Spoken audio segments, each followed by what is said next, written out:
Welcome back. तो आज हम लोग स्टार्ट करेंगे पार्टनरशिप, जिसमें हम सबसे पहले पढ़ेंगे फंडामेंटल्स।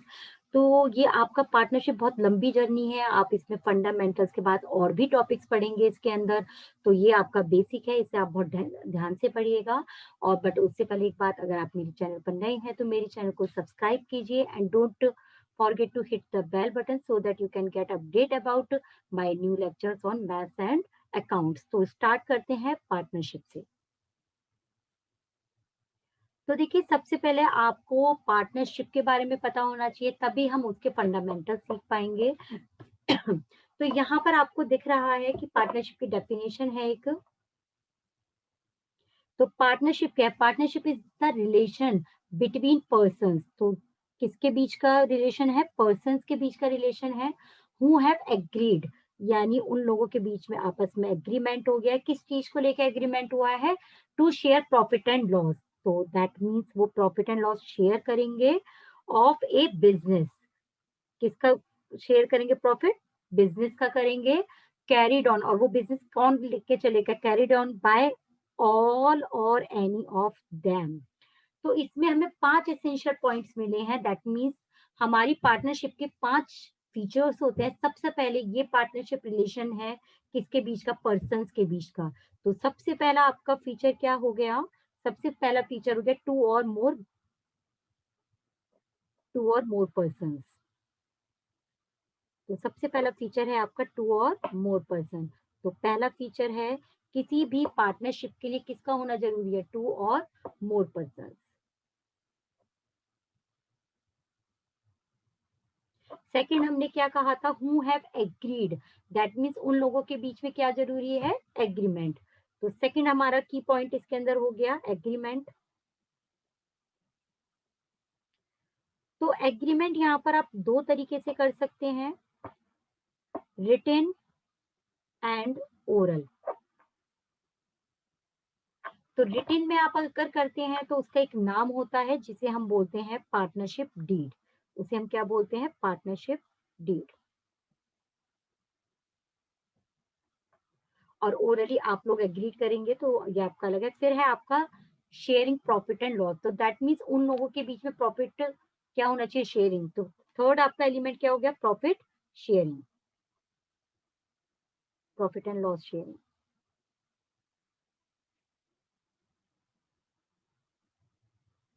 थर्ड था ऑफ ए, फोर्थ था sorry, for of a business. अब बिजनेस कैसा होना चाहिए आपका?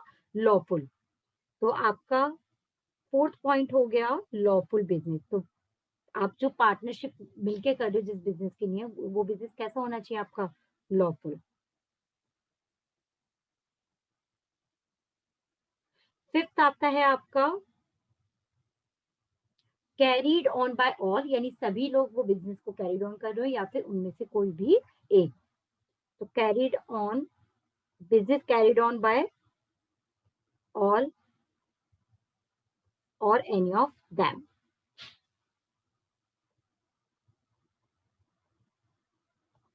तो दैट मीन्स 5 तरीके के एसेंशियल फीचर्स होते हैं आपके। पहला होता है कि किसी भी पार्टनरशिप के लिए 2 या 2 से ज़्यादा पर्सन्स का होना ज़रूरी है। दूसरा, उन पार्टनर्स के बीच में एग्रीमेंट होना चाहिए, whether it is written or oral. If it is written it is called partnership deed. And third होना चाहिए कि उन लोगों में आपस में प्रॉफिट एंड लॉसिंग का शेयरिंग रेशियो होना चाहिए, प्रॉफिट शेयरिंग रेशियो बोलते हैं जिसे हम। फोर्थ, जिस बिज़नेस को आपने करने के लिए पार्टनरशिप की है वो बिज़नेस आपका लॉफुल होना चाहिए। और आपका पांचवा आता है कि business carried on by all, सभी लोग, सभी पार्टनर्स मिलके करें उस बिजनेस को, और any of them acting for all, जो कि सबके लिए एक्टिंग करेगा। तो अब आता है कि अगर आपने सपोज कोई एग्रीमेंट ही नहीं किया है, जो टर्म्स होते हैं आपने एग्रीमेंट ही नहीं किया है, तो फिर क्या होगा इसके बारे में हम सीखेंगे। तो अगर पार्टनर्स के बीच में कोई भी एग्रीमेंट नहीं होता है in the form of written or oral, तब हमारा अप्लाई होगा इंडियन पार्टनरशिप एक्ट 1932। और वो आपका क्या कहता है कुछ टर्म्स पर, ये हम देखेंगे आपकी ही बुक का क्वेश्चन नंबर 1। तो देखिए क्वेश्चन आपका क्या कहता है? In the absence of partnership deed, यानी कि कोई भी एग्रीमेंट नहीं हुआ है पार्टनर्स में। तो जब कोई भी एग्रीमेंट नहीं हुआ है तो अब आगे क्या करना है ये हम देखेंगे इसमें। तो in the absence of partnership deed what are the rules relating to. तो जब पार्टनरशिप डीड आपकी एब्सेंट है तो कौन सा रूल एप्लीकेबल होगा, मैंने भी बताया था, इंडियन पार्टनरशिप एक्ट।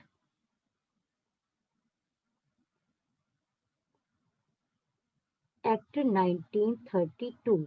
देखते हैं वो इन आइटम्स के लिए क्या कहता है।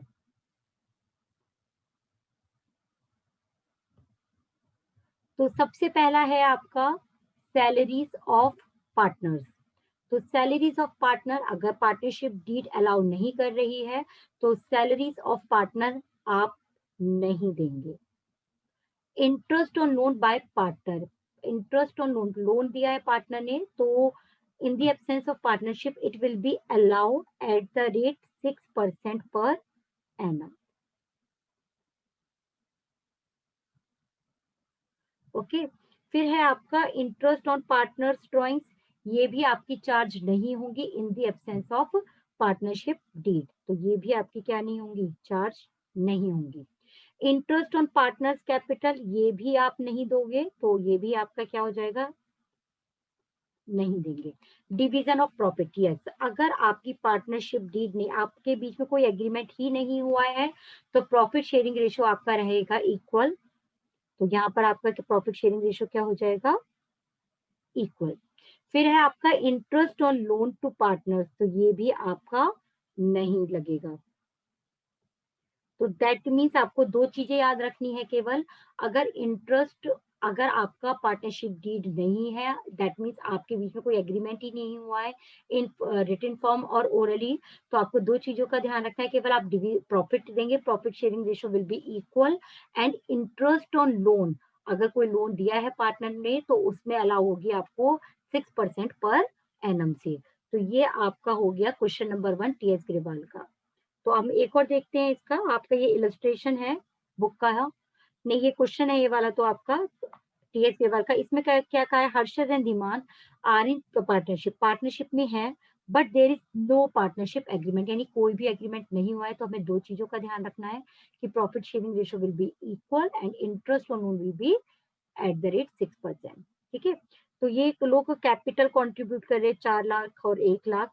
इन एडिशन हर्षद ने लोन भी दिया है फर्म को 1 लाख का अक्टूबर 2020 में, और बीमारी की वजह से यानी due to long illness Harshad could not participate in business activities from a particular period, जो आपको दिया हुआ है 1 अगस्त टू 30 सितंबर।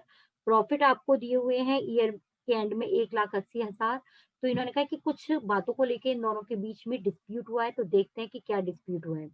तो हर्षद कह रहा है he should be given interest at the rate per annum on capital and loan. Okay, हमने जस्ट अभी पढ़ा है कि in the absence of partnership deed interest on capital will not be allowed, तो उसको interest on capital will not be allowed and interest on loan will be allowed but at the rate 6% per annum. तो interest on loan उसको allow होगी at the rate 6% per annum.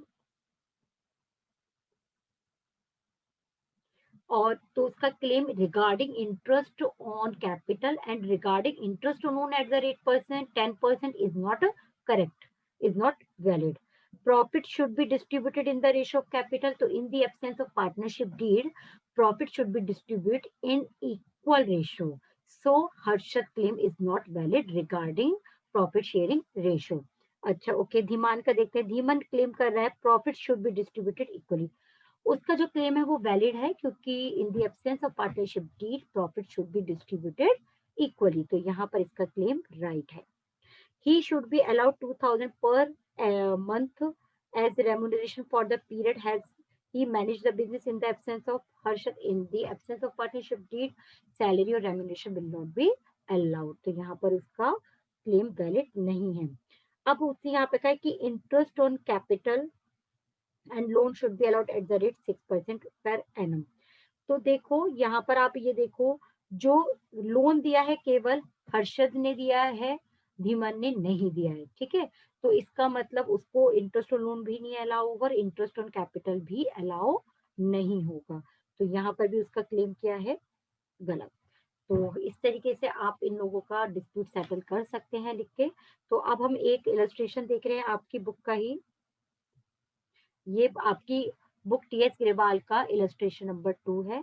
ये question मैंने इसलिए लिया है क्योंकि इसमें रिटन नहीं है, ओरल एग्रीमेंट है और एग्रीमेंट आपका ओरल होता है तब भी आप उसको मानते हैं। तो देखिए यहाँ पर ओरल एग्रीमेंट है। हैरी एंड गैरी पार्टनर्स हैं, they have not entered into partnership deed. Partnership deed में एंटर नहीं हुआ, दैट मीन्स रिटन नहीं है agreement, but had agreed on the following. किस किस पर फॉल उन्होंने एग्री किया है? Salary will be paid to Harry 10,000 per month, Gary को कमीशन मिलेगा, interest will be allowed at the rate 10% per annum, interest will B charge on drawing eight the rate 10%, और कोई भी नया पार्टनर एडमिट नहीं होगा जब तक कि दोनों की कंसेंट नहीं होगी। तो अब देखते कि इन लोगों के बीच में किस बात को लेकर डिस्प्यूट हुआ है। Gary demands to be paid salary. Gary ने कहा है कि मुझे सैलरी दो क्योंकि मुझे जो कमीशन दिया जा रहा है वो हैरी से कम है। तो जब इन लोगों के बीच में पहले ही एग्रीमेंट हो चुका है कि interest will be allowed, sorry, Gary को कमीशन मिलेगा और सैलरी मिलेगी हैरी को, तो इसका मतलब क्या हो गया कि गैरी का जो क्लेम है वो वैलिड नहीं है क्योंकि वो फॉलोइंग जो अबव टर्म्स है उन पर वो एग्री हो चुके हैं। तो सेकंड है, Harry demands that his son Sherry shall be admitted as partners for 25% share to be given out of his share of profits to which Gary disagrees. तो हम लोगों ने यहाँ पर पढ़ा था कि इन लोगों के बीच एग्रीमेंट हुआ है, partners can not be admitted without the consent of both the partners. तो जब तक दोनों की परमिशन नहीं, कंसेंट नहीं होगी तब तक वो आपका नहीं कर सकता है। तो अब आपको पता चल गया कि तो यहाँ पर हैरी डिमांड नहीं कर सकता है ये आपकी, तो ये आप यहाँ पर कर देंगे क्रॉस। तो ये आप लोगों का फंडामेंटल्स हो चुका है, इसको आप देख लीजिएगा, बाकी कोई दिक्कत हो तो बता दीजिएगा। अगर टिल देन टेक केयर।